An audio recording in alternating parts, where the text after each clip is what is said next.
Ishengero Faith Miracle Center FMC mu mfunyafunyo ryafashe ya mbere mu korora inkwavu. Nta kundi ne Pomsen ajeje iterambere mu bwo rushengero amenyesha ko uwo mugambi bawutanguje mu ntumbero yo gushira mu ngiro imigambi ya leta, kandi ko amashengero akwiye gufata ya mbere mu gushira mu ngiro imigambi y'iterambere kugira ngo ubundi buze bushike kuri ya mbono kazoza yuko Burundi bwabwifashe mu mwaka wa 2040 mu mwaka wa 2060 ukaba buteye imbere. N'umugambi w'ishengero turiko turatunganya mugabo cyane cyane mu gushira mu ngiro akamo ka nyene cyubahiro mukuru w'igihugu ko ahimiriza abarundi twese korora inkwavu. Rero twashe duhitamwe uwo mugambi mutangura korora inkwavu kubera cyo kintu twabonye gishobora kudufasha ko dushobora guteza imbere aba Kristo b'ishengero, ariko cyane cyane abafise amikoro make. Nk'ishengero twashatse kubanza kuzorora kugira ngo bikunde uburyo abashobora kuzozorora canke abo dutegekanya kuzodifashisha kugira bazorore. Ubwa mbere babanze babe babona aho bikoregwa, babone uko vyunguka, abakeneye gukurikirana inyigisho zavyo uburyo bigenda. Izo nkwavu zikaba zubakiwe mu buryo bwa none, aho dushobora kuronka aho dusamira akayaga canke aho zinyegeza iyo hakanye. Ko n'umuntu iyo aryamye hariho umunsi umwe ushobora gusanga wifutse n'undi munsi usanga utifutse. Niyo ntumbero yatumye rero tuza ngaha turubakira inkwavu, twubaka sinzi ko no bivana bako tuzubakira nka chambre na salo. Ofete turategura ahantu hashobora kuba hari ubushuhe, turategura n'ahandi hantu hashobora kuba hari akayaga, kugira ngo uko dusanzwe dufashe inkwavu kugira hashuhe canke hakanye, ubwo nyene rugira uburenganzira bwago. Wumvise rukeneye kuba hakanye ruze ngaho hari akayaga, wumvise rukeneye kuba ahantu hashushe rugende hariya mu kindi cyumba c'inyuma hari akajyango gato rushobora kujayo kumva hashushe. Kandi niyo hageze ko ruvyara ntizikunda kuvyarira ahantu habona, bica biba byiza ko zica zigenda hariya inyuma zikaba ariho zivyarira. Uwo mugambi ukaba watwaye amafaranga arenga umuriyoni w'amafaranga y'amarundi. Batanguje inkwavu 15, inyuma y'amezi 6 aheze batanguye uwo mugambi bageze ku nkwavu 56.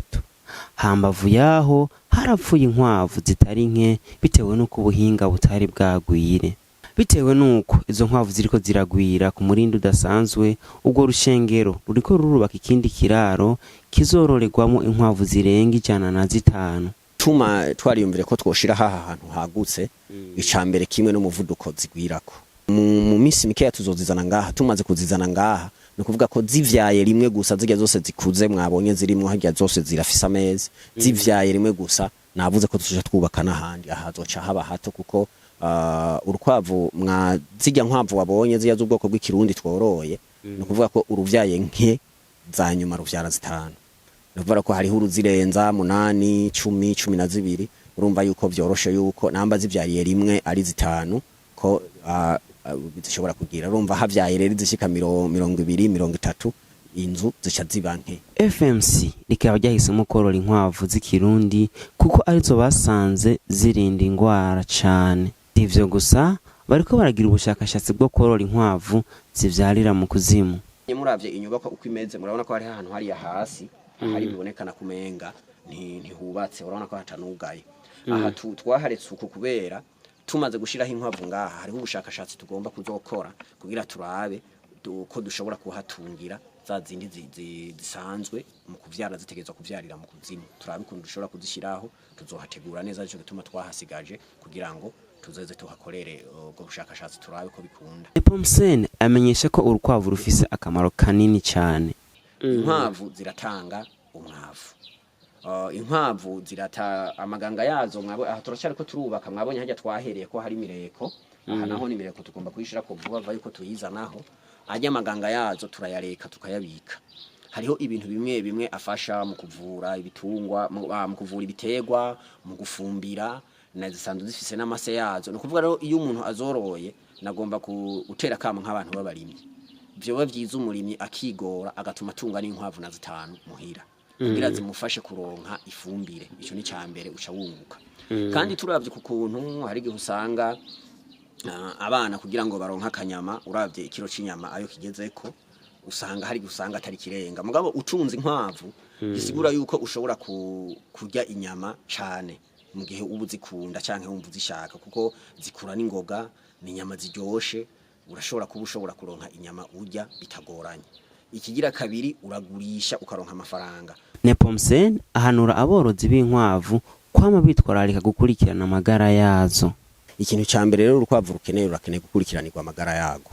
No hanura aborozi b'inkwavu cyangwa ushaka umworozi w'inkwavu ko yorondera umuganga w'inkwavu, umuganga w'ibitungwa azi kuvura neza inkwavu kugira ngo abe azarazikurikirana kazarabona uko abonye hari ikintu gihindutse akabwira umuganga. Ico kirafasha ko zishobora kugwira kubera inkwavu iyo zidakurikiranwe mu kuraba mu bijanye n'amagara yazo ni hajya nakubwiye ko zishobora kuvuka ugasanga ku munsi umwe urashobora kugura nk'inkwavu zirenga 10 ku munsi umwe. Mugabo iyo umuganga ahaje umuganga akaba zikurikirana na cyane cyane hakaba gukurikiranwa ivyo zifungura ko zijya ubwatsi bumeze neza butakanye, namba ubwatsi buba bwahiye bwanyagiwe no kurondera ahantu babushira bukumuka zikaza kuburya bwumutse.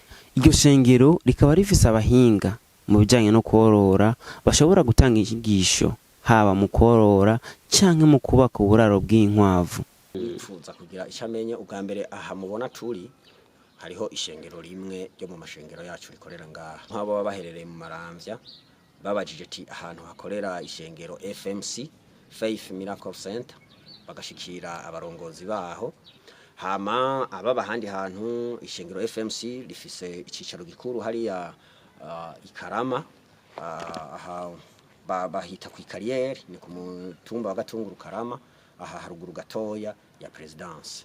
Aho nahone urashobora kubaza muri make mu Burundi ahantu hari amashengero za Cibitoke za Gatumba aho hose navuze ushikiriye abarongozi b'ishengero barashobora guca bakorienta kugira ngo usigurirwe canke uronswe ibyo bisanzwe biriko biratangwa muri ico gihe. Nepomsen atera kama ayandi mashengero ko nayo yo kujukira korora inkwavu kugira ngo aterere mu iterambere ry'igihugu anaterere mu gushira mu ngiro imigambi ya leta.